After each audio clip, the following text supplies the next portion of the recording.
All right, we are starting in our study in Genesis 29 as we continue through the adventures of the book of Genesis, Genesis 29. If you would, just before we get to our overview, let's go ahead and turn to Galatians chapter 6. Galatians chapter 6 and verses 7 and 8. If you join me there for just a moment. I want to read this verse because we're going to see this in play. And I want to remind us of this as kind of a structured idea as we're going into Genesis 29. Paul warning the church of Galatia in Galatians chapter 6, verses 7 and 8.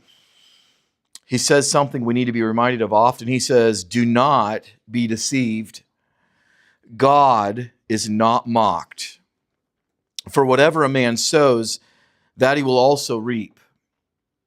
For he who sows to his flesh will of the flesh reap corruption, but he who sows to the Spirit will of the Spirit reap everlasting life."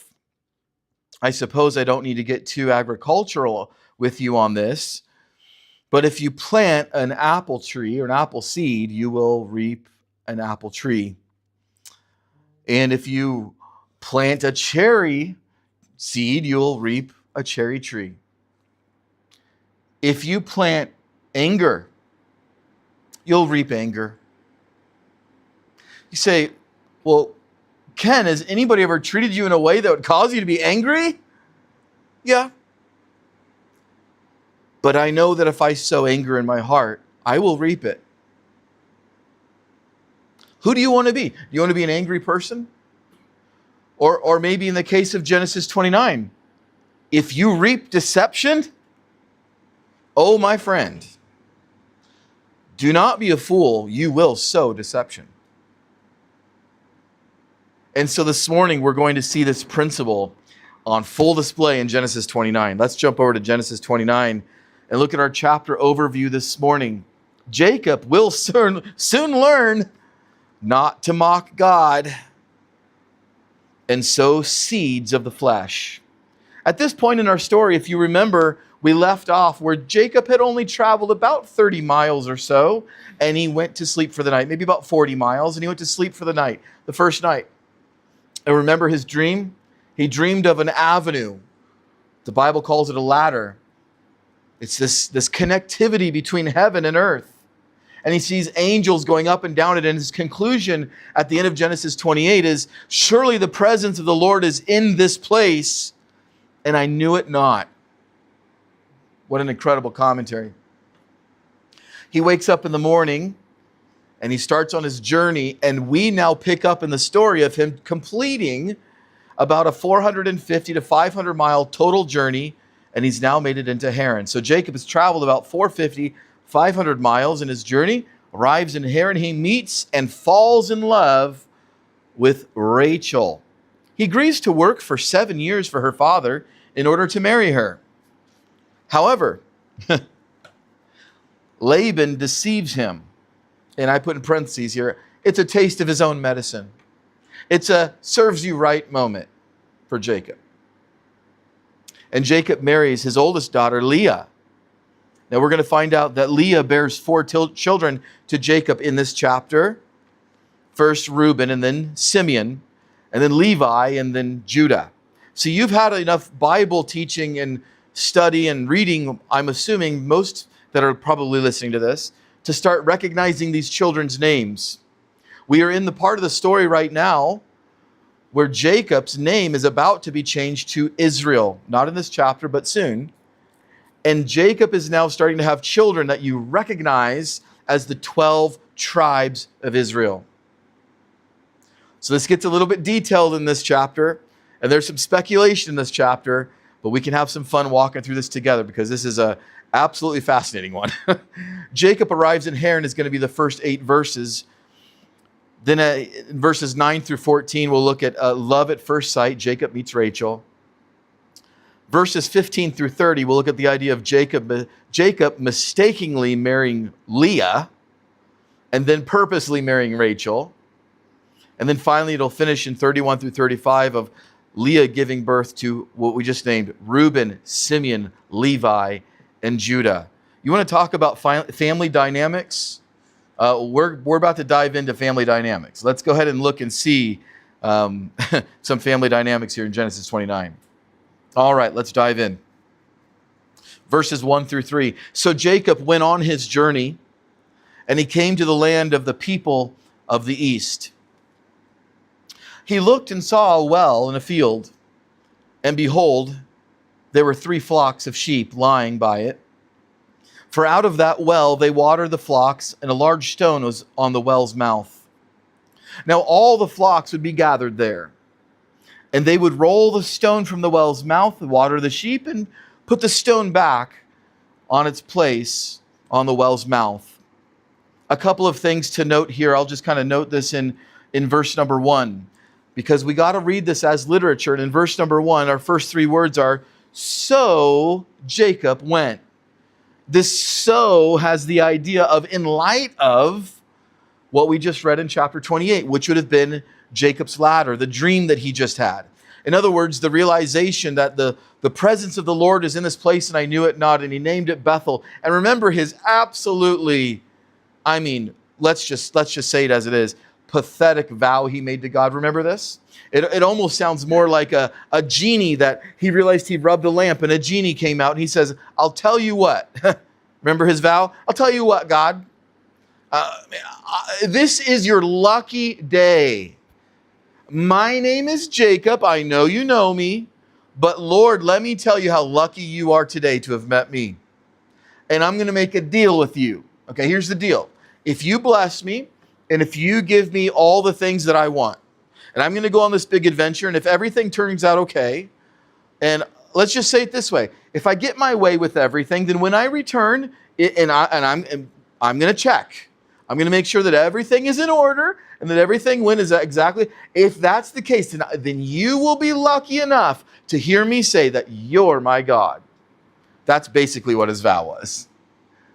He's not at the point yet where he is in full surrender to the Lord. He realized the Lord was in this place, but he's using a pagan mindset of saying, okay, I have all these gods to choose from. Man, the Lord God, Yahweh, the God of my fathers, is in this place. But I've got all these gods to choose from. I haven't really decided yet. And let's just say this, vie for my attention. If you bless me in these ways, then you will be the God that I choose. Lucky you. Based on this understanding, then Moses pens these 3 words. So Jacob went. In other words, this is the way that he's traveling with this mindset. So he eventually gets to his family's place and he sees this field off in the distance and he sees 3 different flocks of sheep. They're lying by it. And they look like they're well taken care of. And he looks over and he sees a well and there's a large stone on the it's basically, think of it this way. It's a very heavy lid.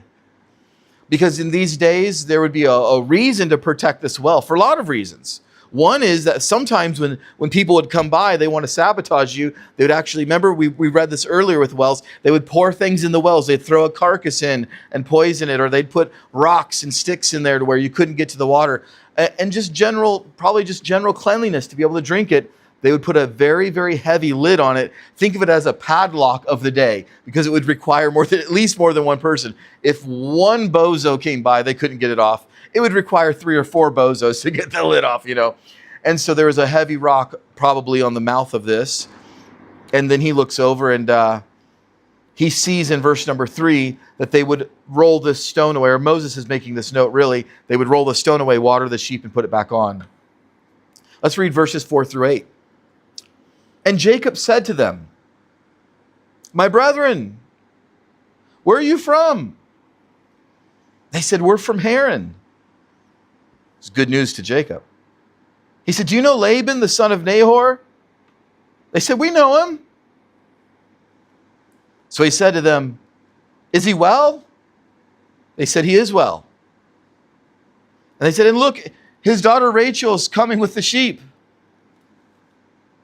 Then he said, hey, look, it's still high day. Is it not time for the cattle to be gathered together, water the sheep and go and feed them? But they said, we cannot until all the flocks are gathered together and they have rolled the stone from the well's mouth. Then we water the sheep. Okay, a little bit of narration here going on. And by the way, that is the genre that we're reading right now. This is called historical narrative. And we're just reading a story as it's happened. When you're reading historical narrative, it's very straightforward. This is what happened. We got to be careful when we're reading historical narrative because the Bible will record things as a matter of fact. It's just a log of what happened. And so a lot of times in historical narrative, we'll read things that maybe the Lord doesn't approve of, but it's written just because that's how it happened. So we're reading just as it's just a reporter as it happened. One thing to note in verse number 5 is, do you see how it says, do you know Laban, the son of Nahor? Now this is actually the grandson of Nahor, but the word father is used often in the Bible of a line. This is actually grandson, but it meant of the line of, just so you know, if you're doing the numbering and trying to follow this on your own. Verse number 6, he says, is he well? This idea in the Hebrew, the word well here has the idea of, is he prosperous? Not so much, is he not sick? Is he alive? But it means, is he prosperous? Is he a man of wealth, or is he a man of stature? Is he somebody, because he's going to him to be able to find a bride.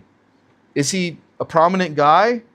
They said, yes. In fact, there's his daughter Rachel over there coming with the sheep. Now that's a little interesting. We don't see it in English.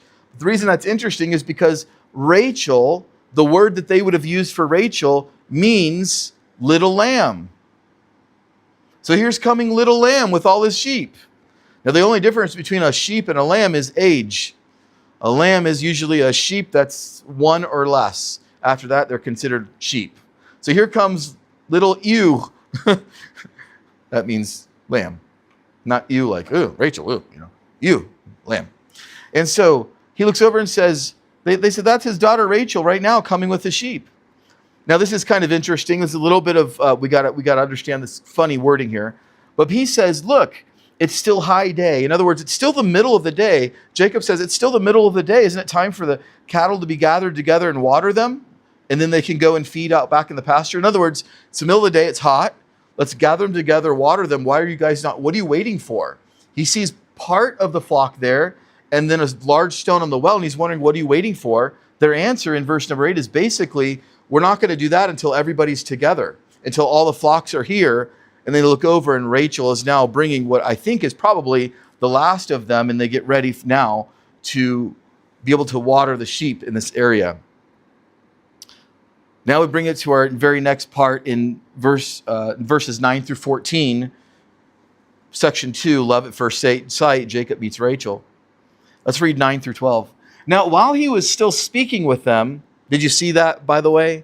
You're starting to see that in the Hebrew literature, and while he was yet speaking, Now, we know one time we read that, and it was quite a bit of time. Remember do you remember this? When Jacob brought in the animal to cook the stew for his dad, and then Esau comes in, it says, and basically it sounds like Jacob goes that way and Esau comes right in. But the author, Moses, says, and while he was yet speaking, or right after that, and your imagery is they barely missed each other. But remember, that can't be the case, because Isaac said, how did you get this so fast? Because remember, he got it from the flock. The other guy went out, Esau went out, and he was a hunter. So anyways, there's just pointing out the literature while he was yet speaking. Now, while he was still speaking with him, verse 9, Rachel came with her father's sheep, for she was a shepherdess. She was a shepherdess. And it came to pass when Jacob saw Rachel, the daughter of Laban, his mother's brother, and the sheep of Laban, his mother's brother, that Jacob went near and rolled the stone from the well's mouth and watered the flock of Laban, his mother's brother. Jacob is starting to change a little bit here. Do you see that in the story? Jacob's hands-on all of a sudden. Who's this guy? Well, what usually changes a guy? I'll get the stone. I got it from here. Jacob, this is our avid indoorsman. This is Jacob, the one who was helping mommy cook the cakes in the kitchen. Mommy, feed me, clothe me. Remember, and she put clothes on Jacob. He's 77 years old. This is the same guy. He looks over and he goes, so who's that? Oh, that's Rachel. It's Laban's daughter. He's like, huh, So why aren't we watering all the sheep? Or waiting for all of them to get here? He sees the rest of the sheep go. He goes, oh, I guess we're ready. He said, what do you think of that? You like that? I moved the rock by myself. This is a different guy. We're seeing a different character now. So Jacob, I just love that. Jacob went near and rolled the stone from the well's mouth, and he watered the flock of Laban, his mother's brother. Then Jacob kissed Rachel and lifted up his voice and wept. Let's read verse 12 before we comment. Then Jacob told Rachel that he was her father's relative and that he was Rebekah's son. So she ran and told her father. This idea, I want you to not misunderstand, since we're obviously reading somewhat of a love story here. This kiss that we're seeing is a customary kiss. This is not a romantic kiss. This is a greeting. He greeted her. And I really hope it's not a romantic kiss, because we learn in just a second what we're about to read here. This is a customary kiss. But let me read on and you'll see why I said it's not romantic. Verses 13 and 14. Then it came to pass when Laban heard the report about Jacob, his sister's son, that he ran to meet him, embraced him, and kissed him. So let's just hope I'm right. This is a customary greeting. Of course it is. I'm just being silly. Customary greeting kiss. I just want you to know that when he first sees Rachel, it's to say hello and to greet her. And then he brought him to his house, verse 13. He kissed him, brought him to his house. So he told Laban all these things. So Jacob now catches Laban up on all these things, Uncle Laban. And he's looking and meeting his cousin, Rachel. And he's like, my, get to meet Rachel. I have this in your handout here. This is a commentary from Jamieson Fawcett Brown. They put this, they said, among pastoral people, I'll pause there for a moment and just make sure we're all on the same page. He means that in the literal sense, means people that are actually part of the shepherding process, because that's what the word pastor comes from, is you are bringing sheep to pasture. So when we talk about a pastor over a church, the idea is that they're feeding and protecting. That's the concept, is pasturing. So when he says pastoral people, he's talking about people who are actually sheep herders in a literal sense. But he means these people here. Among a pastoral people, a stranger is freely entertained for 3 days. On the 4th day, he's expected to tell his name and errand. And if he prolongs his stay after that time, he must set his hand to work in the same way as may be agreed upon. A similar rule obtained in Laban's establishment, and the wages for which his nephew engaged to continue in his employment was the hand of Rachel. So they wanted to lay down, I wanted to share that with you, a little bit of culture, a little bit of the customary idea that if you meet a stranger, we're gonna have a great time with no strings attached for 3 days. And you can come in, I don't have to know you, you don't have to give me information. I'm here to help you on your way for 3 days. On that 4th day, we have to have a conversation. Are you staying here? Who are you? What's your story? Are you going to be able to help out here? What's your overall plan? We need to start talking through that. And if there's something more than that in detail, then we'll talk about how you can help here. You're a guest for 3 days, and then you're part of the family. Like, we got to figure something out. And I just want to let you know that part of the custom here as we get going, because that get kind of important as we go in the story. Laban said in verse 14, he said, surely you are bone of my bone and flesh of my flesh. Or he says, surely you are my bone and my flesh. Sorry, I said that out of habit. He stayed with him for a month. So we're getting into this month. Now it's this time of, okay, your family, we're gonna have some plans here for the future. And this little phrase, bone of my flesh, you are bone of my flesh, sounds an awful lot like what Adam said to Eve. When Eve was created, he said, you are bone of my bone and flesh of my flesh. This starts a literary theme all the way through the Bible, that when there's a covenant taking place and you are trying to describe that somebody is from somebody, this cutting process of a covenant is said to be your bone of my bone, this etzem word in Hebrew, flesh of my flesh. We see this in the idea of when Jesus dies on the cross for us, that he proclaims that through his shed blood, that he's broken for us, and we are then a part of the chaos, baptism, meaning going through the trenches, which is baptism, going through the chaos with him. I'm in this with him. Do it unto me as you did unto him. I identify with him. I am now bone of Jesus' bone and flesh of Jesus' flesh. So this is a covenantal idea. He's saying, you're of my family, but this is a covenantal idea all the way through. And I just want you to see that as we see this idea of Laban saying, okay, you're with me, your family. Just like Jesus, through his shed blood, the Father will look at you as you've been cleansed through Jesus. And the Father looks at you through the shed blood of Jesus and says, oh, you're bone of my bone, you're flesh of my flesh.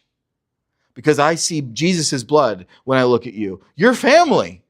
Welcome home. It's covenantal. So I just want to point that out. Every time we see this, I'll just kind of remind you of that. Our next section, verses 15 all the way through 30, is this very interesting section. We have a lot to talk about, don't we? Jacob mistakenly marries Leah. How does that happen? Then he purposely marries Rachel. Let's go ahead and dive in, verses 15 through 18. So Laban says to Jacob, behold, you're my relative. Should you therefore serve me for nothing? So tell me, what should your wages be? Verse 16, Laban had 2 daughters. The name of the elder was Leah, and the name of the younger was Rachel. Leah's eyes were delicate, but Rachel was beautiful of form and appearance. Now Jacob loved Rachel, so he said, I'll serve you 7 years for Rachel, your younger daughter. Let's go ahead and pause there for a moment in our narrative. This is obviously because Jacob was apparently doing a pretty good job. And Laban is saying, how can we keep you around here? What do you require for wages? And they're kind of going through a bartering time of, well, what are you looking to get paid? Jacob surprises him, I'm sure, and says, well, I can tell you what I want my wage to be. I want it to be your younger daughter, Rachel. Now, this is interesting because let's go back now. See, this is why I love going in order because we're all on the same page here. Let's go back now. Do you remember when Abraham sent his servant away to find a wife for Isaac? And remember the guy says, what if she doesn't follow me back? Remember that story? Remember when the guy went, when he sees Rebecca, he looks at her and he has a bunch of gifts. He starts giving gifts to everybody. Remember that? That would be what we would call a dowry. He's saying we can more than take care of her. Oh, we can more than, here's gifts for you, expensive gifts for you. Look, on behalf of how well she'll be taken care of, we'd like to have her hand in marriage, right? On behalf of my master, I'm the servant, that's him paying a dowry. Now, in this case, Jacob, we don't think of him this way. Jacob is a fugitive. Jacob's on the run. Remember, Jacob's running for his life right now. Don't forget that in the story. Esau was going to kill him. And he's on the run for his life. He doesn't have a dowry with him at all. So in this sense, he is working in place of the dowry. He's working off the cost of the dowry. Okay, so Jacob loved Rachel, verse 18. I will serve you 7 years for Rachel, your younger daughter. Now, we might be wondering, and I kind of have this as well. My question is, why did he start so high? Remember, he's the one choosing here. He goes, how does 7 years sound? I mean, do you not start at 1 month and the other guy says 15 years and you go, okay, well, what about 1 year? I mean, he goes, how does 7 years sound? Seems high. This is why I think that it was that high. Because remember, this is in place of the dowry. And so here, Jacob is putting a price on what he thinks Rachel is worth. He loves her.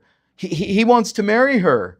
And so he's probably calculating, okay, if I'm a hired hand here, what is 7 years salary worth for the job that I'm doing? So he's probably just doing numbers and thinking, I think my dowry should be X amount of dollars. And so it would probably be this much, 7 years. This is probably about what his thinking is. I think that's pretty safe to assume. Now, this idea of tender-eyed, that she was tender-eyed, it says in the King James, or maybe you have in the NKJV, let's see how it says it here. Her eyes were delicate. Now, the question is, what does that mean? Short answer, I don't know. Don't you love that answer? I have no idea. I can tell you what I think, and then you can have fun deciding for yourself. Because really, the meaning is uncertain.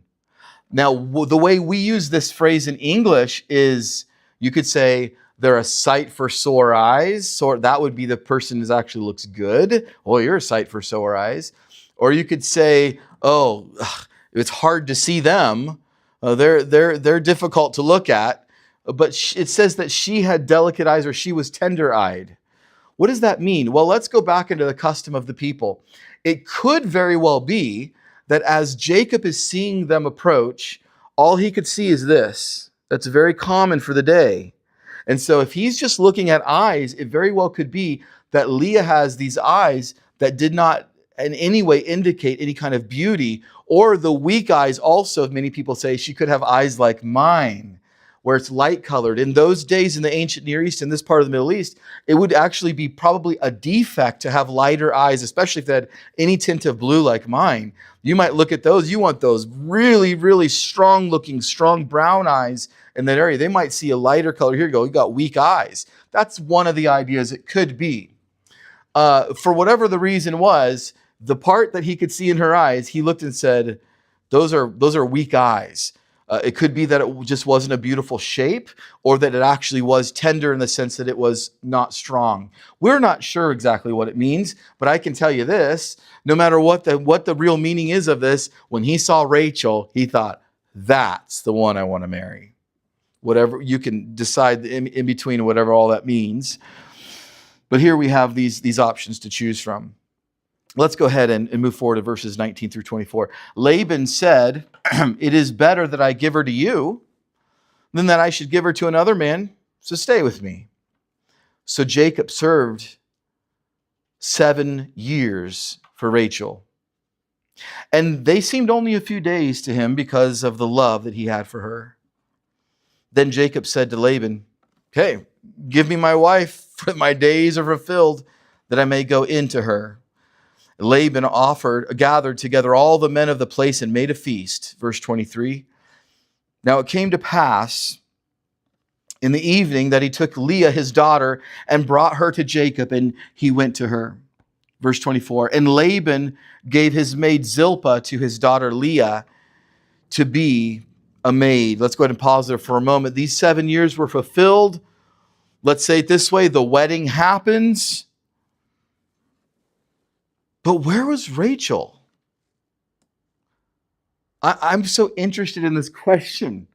As I've been pondering this all week, I have so many questions. Let me give you some of the questions I have. One is, did Leah want to marry Jacob? Or was she just frustrated that Rachel was considered beautiful and perhaps she wasn't? Was she jealous? Was there jealousy? Would somebody really secretly marry somebody just to make their sister mad? Or perhaps Leah's not a part of that, and Leah's doing just what Laban told her to do. Remember the custom of the day. Remember Lot? Well, you have my daughters. And we're like, what? So the culture of the day was heavily toward the patriarch. And my goodness, if Laban says, hey, Leah, you're up, she might just say, okay. And out of obedience to her father, maybe she was passive in this. But where's Rachel? Is she locked up somewhere? Did they tie her up somewhere? Is Rachel going along with this? Let me ask you this. Does Rachel know that Jacob thinks it's her? In these 7 years, did Jacob and Rachel have conversation? Did Jacob ever go to her once and said, I'm working really hard as a dowry for you, my love? Did this never happen? Did Leah ever sit down for lunch and say, I'm so glad you two met.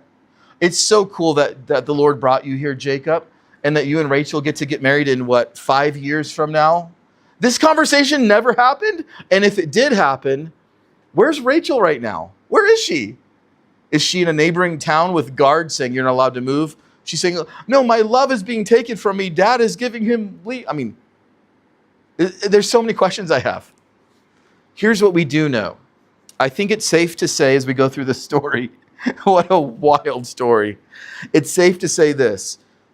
When you're trying to interpret this, I would just say, or trying to understand this, I would say, remember culturally, heavy, heavy, heavy patriarchal authority. I think that you can view Rachel and Leah very simply, in my mind, as just saying this. They are basically pawns in Laban's game. That's how I see it. really Leah and Rachel's feelings and motives really don't come into play here at all because Laban's the one running the show. I still do want to know where Rachel is, though. Can she cry out and say, it's not me? Where is she? Very interesting stuff here. But we don't know the answers to these things. Verse 25. So it came to pass in the morning, and if I could insert music, down, down, down, where he opens his eyes, and behold, you're not Rachel. It was Leah. And he said to Laban, what is this you have done to me? Was it not for Rachel that I said, I'm sorry, was I not clear in this point? If memory serves, I think, about 7 years ago, if I'm remembering correctly, yeah, I am. I said Rachel. Do you not remember me saying Rachel? I thought I was pretty clear on this point. What is this you have done? Verse 25. Was it not for Rachel that I served you? Why then have you deceived me? And the rooster crows 3 times. Why have you deceived me? That is, talk about a callback, right? Oh, how rich the irony of Jacob being frustrated that somebody deceived. Poor guy. The liar has been lied to. Be careful, Christian. Whatever you reap, you will sow. Why have you deceived me? Says the supplanter. Verse 26, and Laban said, it must not be done so in our country. Oh, you forgot to read the fine print, my lad. Let me fill you in on the fine print of the culture. You haven't heard?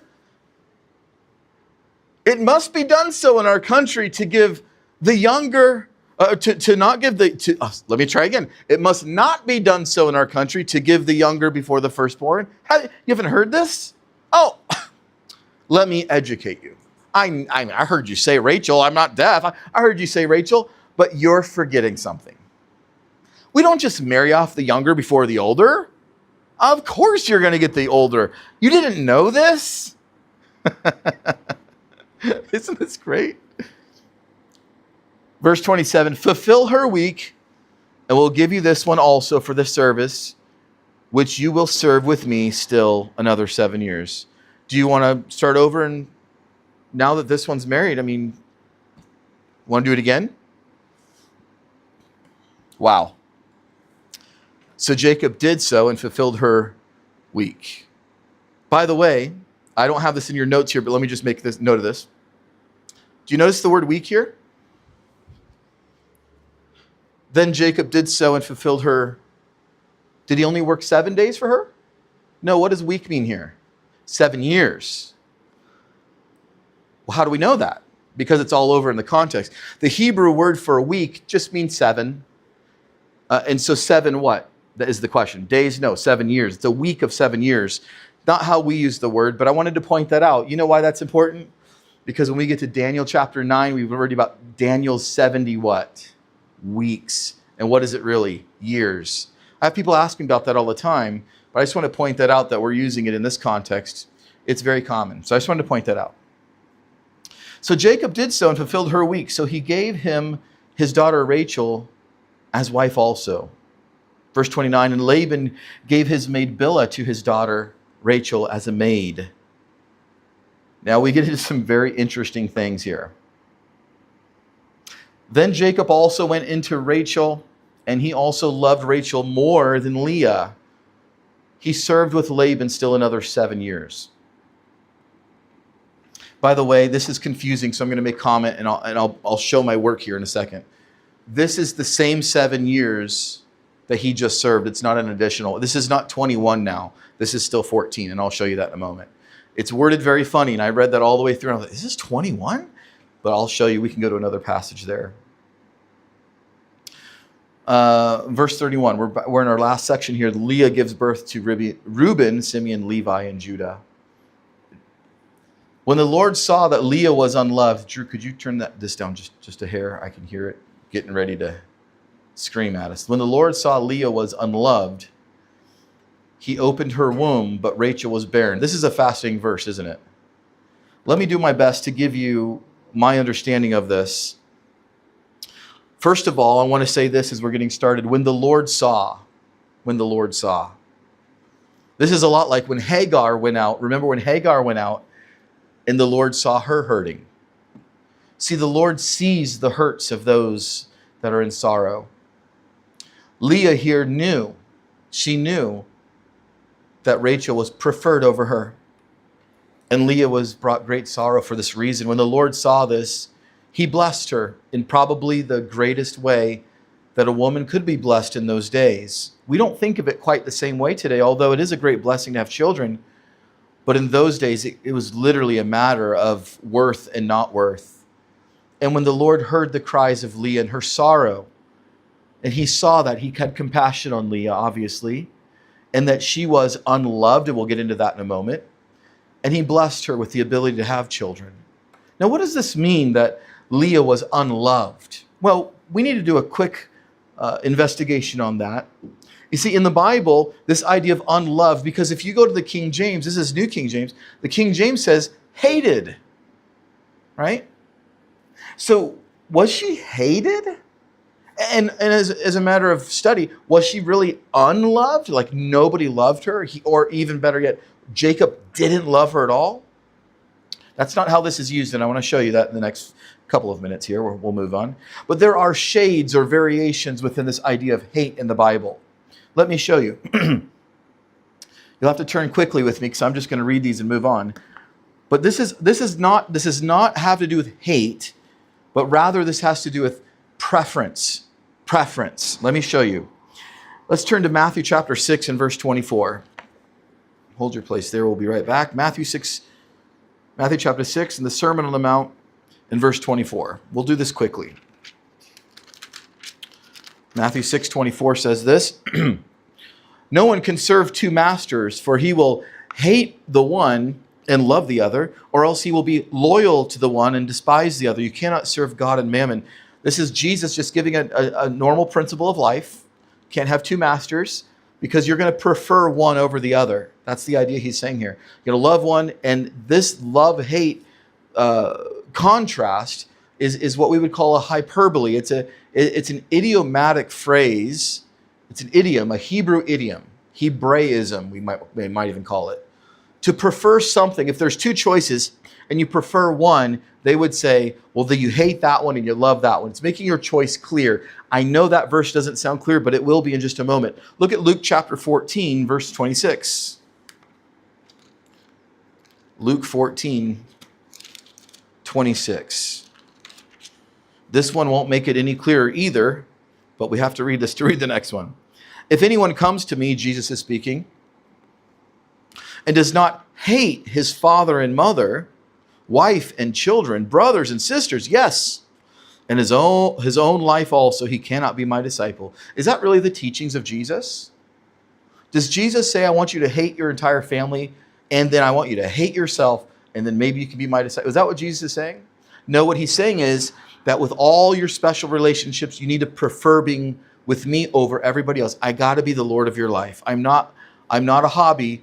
I want to be your king. And you have to prefer me over everybody else. You're saying, Ken, that doesn't say that. Okay, well, let's go ahead and read a parallel passage in Matthew chapter 10 and verse 37. Matthew 10:37 is a parallel to what we just read in Luke 14. And this is why multiple gospels are so valuable in Bible study. Here's the parallel to that in Matthew chapter 10, verse 37. Exact same story. Matthew's version says this, "He who loves father or mother more than me is not worthy of me. And he who loves son or daughter more than me is not worthy of me." So this is the idea. It's not a hate idea. It's a preference idea. And so you can even read this in Romans, that Jacob I've loved, but Esau I've hated. It doesn't mean that he despised Esau. It means out of the two, Isaac was the promised seed. The seed was coming through Isaac. He preferred this seed. This is the preference. And that's what we mean in this story. Okay, Enough on that. Genesis 29. So this is what he's saying. In Genesis 29, verse 31, when the Lord saw that Leah was not preferred, he blessed her. He opened her womb. But in contrast to that, Rachel was barren. So Leah, as you can imagine, with all of the emotions involved, Leah has obeyed her father, and she has now married Jacob. And Jake, can you imagine getting married? Ladies, can you imagine this? You wake up the next morning and your husband looks at you and goes, what? And you're like, well, I mean, we can make it work. And he's like, oh, this is just great. This is just great. You're my wife. You're my wife. You're going, we can still, do you like to go on walks on the beach? I mean, we can make it up. We can make it work. And he's like, oh. You can imagine how Leah's feeling. So the Lord says, I'm going to bless you, open your womb. So Leah conceives. Now look at Leah's reaction here. She called his name Rueben. Why did she call his name Rueben? Because it says, for she said, the Lord has surely looked on my affliction. Now therefore my husband will love me. Don't you just want to hug her? Now maybe he'll prefer me. I can bear children. Look down at the bottom of your handout here. Rueben literally means see, a son. She conceived and named her child. See, a son. Look what I can do for you. She named him Rueben. The Lord's heard my affliction. Verse 33, but she conceived again and bore a son and said, because the Lord has heard me that I am unloved, has therefore given me this son also. She called his name Simeon. Look down again. Simeon means heard. Heard. Don't you just, is your heart not just with Leah right now? All Leah wants is for her husband to adore her and cherish her and prefer her. She's now given him 2 children. She says, see, a son. Oh, the Lord has heard me. Verse 34, she conceives again and bore a son and said, now this time my husband will become attached to me. I mean, 3 strikes and you're out, right? You have to love me. Now this is the 3rd child. Now he'll be attached to me. Oh, I know. I got it. I'll name him Attached. And so she names him Attached. Little baby Levi. Levi means attached. Now she conceived again in verse number 34. She bore a son, and this time my husband will become attached to me because I have borne him 3 sons. Therefore his name will be called Levi. Children number 1, 2, and 3 all have to do with Leah vying for the affection of Jacob. Oh, but wait, there's more. Last verse. She conceived again and bore a son and said, you know what? Enough of trying to get Jacob to love me. Now I will praise the Lord, Yahweh. Therefore she called his name Judah. Then she stopped bearing. Look down at your handout. What does Judah mean? Praise. Does Judah sound familiar? That's the one we're after, guys. That's the one to highlight. That's the one to put the arrow through. That's Judah, as in the one who will bring the Lion of the tribe of Judah. This is the line of Jesus Christ right here. Oh, this gets complicated, but it gets wonderful, doesn't it? Jacob marries the older, and she's the one that brings Judah. By the way, I'm going to fast forward in the story for just a moment and also say, although we do understand that he's going to marry Rachel later, which I believe should not have done. I don't care how it happened. The Lord bare 4 children through his wife. He should have said, listen, this was my preference. This is how it happened. This is my wife. Lord, change my heart towards her. This is my wife. Lord, you're obviously blessing us, and this is my wife. That's what he should have said. But he still is pursuing Rachel, right? But here's the thing. After their death, who's buried next to Jacob? It's Leah. You know where? Want to take a guess? At the cave of Machpelah. Machpelah. Yep, you got it right. Machpelah. It wasn't Rachel. Leah's the one. Leah's the one that brought forth Judah, and Leah's the one that was buried with him forever in the cave of Machpelah. Oh, there's so much going on here. I put this in your handout. Leah uses the same name for the Lord as Moses does. Notice she says in verse 35, now I will praise the Lord. Look back at verse 33, because the Lord has heard me. This is what Moses used in verse 31. When the Lord saw Leah, that's Yahweh, Yahweh, Yahweh, Yahweh, specific God. The God of Abraham, Isaac, and Jacob. So Moses is sitting here writing Yahweh for you to know who it is. And she's saying, yep, I'm with it, Yahweh. That's powerful. That's very, very cool to see in there. Okay, what do we learn from this? A few things to go over here. Life application. Boy, there's a lot we could do. Here's what I wrote down. There's so many things we could have done. Very common thing or very general thing I can say is deception will always have consequences. We will reap what we sow. God will hear the cries of the hurting and provide exactly what they need at exactly the right time. We must be willing to work hard for what we desire, but also involve the Lord in the journey of our pursuits. Jacob was willing to work hard. He didn't involve the Lord a lot there. We should seek his will for approval before we expend energy in the flesh. Don't you think Jacob wished he heard that advice? We should seek the Lord's will for approval before we expend energy in the flesh. Something like this, Lord, guide our lives as we seek to work hard for your glory. Now, that brings us to the end of Genesis 29.